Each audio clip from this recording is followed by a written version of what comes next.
In about 3 minutes, a shape the size of a small car is going to come straight up from under your board, and one of your legs will never be whole again. You won't even see it coming. From down there, you already look like food. Minute 0. It's early, and the water is the color of a dirty window, gray on gray, with a cold that bites through your wetsuit for the first minute and then goes quiet. You paddled out past the break with a friend, the two of you swinging your boards around to face the open water, and now you're just sitting up, legs hanging down into the dark, waiting for a wave worth taking. The beach is a thin line behind you, a few people out walking dogs, too far to hear. Your friend is maybe 30 feet off to your left, bobbing on their own board, talking about nothing. The cold has gone numb in your feet. A bird drops down out of the gray and lands on the water and just sits there with you. It's a good morning. You have no reason to think it's anything else. What you don't know is that from straight below, you are the most interesting thing in the ocean. A person sitting on a board seen from deep down is a dark shape on a bright ceiling with 4 limbs hanging off it, and that is almost exactly the shape of a seal resting at the top of the water. Something down in the gray has already picked you out. It doesn't rush, it rises slow and straight the way these animals always do, saving its speed for the very end, lining itself up on the middle of the shape. The bird lifts off the water, you watch it go, then the board jumps. It's not a bite the way you'd picture a bite. It's a hit, like a truck taking the board out from under you, and the whole world tips sideways and you're in the water with salt up your nose. For half a second there's no pain at all, just pressure, an enormous squeezing weight closing over your hip and thigh, holding you, shaking you once the way a dog shakes a sock. Then it lets go. You don't even see it leave. The gray just closes back up where it was. People think these animals lock on and eat you. Mostly they don't. They come up, they test you with one huge bite to find out what you are, and when you turn out to be bony and wrong and not a seal at all, they back off and wait. That one bite is all it takes. Their teeth aren't built to stab, they're built to saw. Little jagged edges like a row of bread knives, hundreds of them, and the head swings side to side so the teeth do the cutting on the way through. In the time it took you to fall off the board, your leg was open from the hip down to the knee. You get a hand on the board and drag yourself half onto it, coughing water, and at first you think maybe you got lucky because it doesn't really hurt yet. The leg feels far away and hot and strange, but it isn't screaming. You look down. The water around your hip has gone a dark, spreading brown red, a cloud of it, growing while you watch, peeling off in the current in long ribbons. You can't see the leg under the surface. You don't want to lift it up to look. You start paddling. Minute 1. The beach is a long way off. From out here it always looked close, a 2-minute paddle on a normal day, but a normal day uses both legs to kick and a body that isn't dumping blood into the sea. You paddle with your arms only now, the bad leg trailing warm and useless behind you, and every pull forward feels like hauling the board through wet sand. Your friend has seen the water around you. You hear the change in their voice, the easy talk gone all at once, your name going up high and fast, the slap of their arms as they paddle hard towards you. They get close, they look at the water, and they stop talking completely. That silence tells you more than the leg does. The cold has been working on you this whole time, quietly.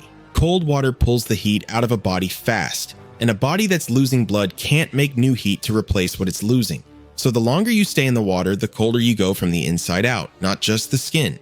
Your hands start to feel clumsy on the rails of the board, like you're wearing thick gloves you can't take off, and a deep shivering starts in your chest, the kind you can't stop by deciding to. You keep paddling. The beach doesn't seem to be getting any closer. A small wave lifts you and shoves you sideways, and you have to fight just to keep the nose of the board pointed the right way.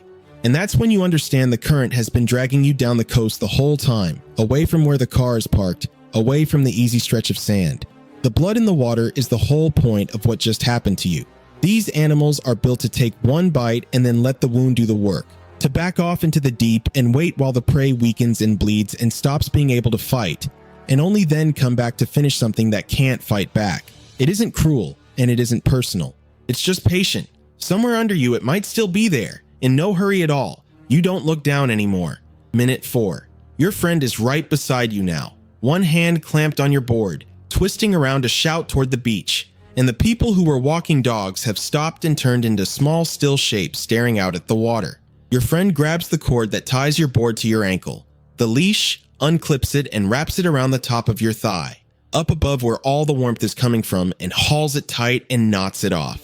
You feel it dig in hard. It's the single best thing anyone does for you all day. though you don't understand that yet because crushing that core down above the wound is the one thing slowing the bleed, and slowing the bleed is the one thing keeping you awake. By now, you've lost enough that your body is starting to make hard choices about what's left. There's only so much blood in you, and when it starts running low, the body drags it in from the edges to keep the heart and the brain going. So your skin turns pale and cold and waxy. The color drains out of your lips, and your hands and feet get cut off from the supply and quit doing what you tell them. You go to grip the rail and your fingers won't fully close. You're breathing fast now, little shallow pulls, but the air feels empty, like you can't get a whole breath no matter how deep you try to drag it in. And you're thirsty, wildly thirsty, sitting in an entire ocean of water, your mouth gone dry as paper. That thirst is your body begging for the fluid it just lost. Minute 7. Your friend is towing you now, your chest flat on the board, pulling the two of you toward the sand with everything they have left. And you've stopped helping because your arms won't answer anymore. The gray of the sky has gone too bright to look at. The edges of everything are going soft and white, like the morning is closing in from the sides. And sounds reach you a beat late, your friend's voice arriving a second after their mouth moves. You're not scared, which is the strange part. You feel calm and far away and very, very tired. And a small warm voice somewhere in you says it would be fine to just lay your head down on the board and rest for a minute. That voice is the most dangerous thing in the water. That's your brain running low and quietly starting to switch off the lights. The board scrapes sand. Hands grab you strangers, a lot of them, dragging you up out of the foam and onto the wet beach. And the second you're laid out flat, the whole world swims and rolls and your stomach turns over. Someone is leaning down on your leg with both hands and a balled up towel, putting their whole weight into it. And even through the far away feeling, you can see the towel going dark too fast. Someone else is on a phone. Someone is shouting at you to keep your eyes open, to look at them, to stay with them, and their face keeps sliding out of focus and you keep having to reach out and drag it back. And then, for a little while, it almost feels okay. Lying still on the sand with the weight off the leg, the tightness in your chest goes quiet, your breathing settles, and a soft, easy warmth spreads up through you. You think the worst part is behind you now. It isn't. That warmth is the last of your heat leaving and your blood pressure sliding toward the floor. And the calm is the same calm that comes right before the lights go out for good. Your shivering stops, not because you finally warmed up, but because you're too far gone to shiver. The voices over you go sharp with fear. The hands push down harder. The white closes in from the edges until you're looking at the whole beach down a long gray tube, and then the tube closes too. Here is where it splits. The leg you got bitten on has a big pipe of an artery running down the inside of the thigh. And if those sawing teeth had torn that pipe wide open, you'd have had maybe a couple of minutes from the first hit, gone before the board ever touched sand. No leash and no towel fast enough to matter. A small kid has less blood to lose and loses this race quicker. Someone heavier, someone slower, someone further out, someone alone with nobody there to tie off that leash, just bleeds into the water until the water is all there is. You're here on the sand with a friend who knew what to do and got to you in time. That, and nothing nobler, is the only reason the story keeps going. You come back to a hard flat board under your spine and a strap across your chest and the sky tearing past overhead. There are bags of clear fluid and then bags of dark red feeding down into a needle in your arm, somebody else's blood going in about as fast as yours ran out. A mask pushes cold air onto your face. The sky turns into white tiles and lights, and people in gloves are cutting your wetsuit off you in long strips and talking over your body in calm, flat voices of their own, and one of them counts you down from 10, and you don't make it to 7. Days later, you wake up in a bed that isn't yours with a tube in your arm and a leg you can't see under a hill of bandages. They tell you what they did, that they tied off the torn ends inside, washed the wound out over and over, stitched and stapled shut what would close, and left the worst of it deliberately open, because a shark's mouth is a filthy place, packed with rot and germs from everything it has ever fed on, and a wound sealed up tight just traps all that inside to fester. So for the next few days, the real fight isn't the bite at all anymore, it's the infection. The leg goes hot and tight and angry red around the staples, the fever climbs and won't come down, and they pour antibiotics into you and wheel you back to the table twice more to cut away the meat that's started to die. There's a stretch in there where the danger isn't even the leg. It's your whole body turning on itself from the germs loose in your blood. And that fight is a lot quieter than the beach, but every bit as close. A week later, the fever finally breaks. The leg, what's left of it, is going to stay attached. You learn to move it again slowly in a different building with rails to hold on to and someone counting your steps out loud, and the long curved wound settles down into something pale and shiny and permanent, a row of ragged little tooth marks wrapped around your thigh like a brand burned into you. It aches when the weather turns cold.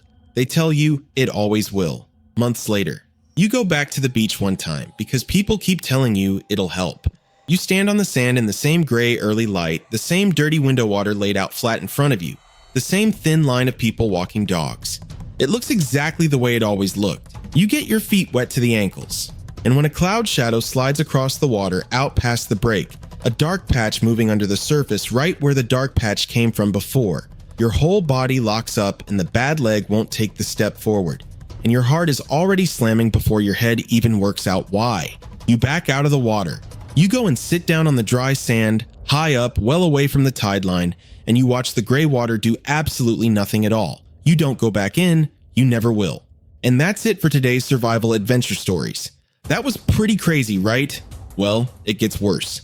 The next story is even scarier than this one. You really need to see it. Just click the video right now. You won't believe what happens.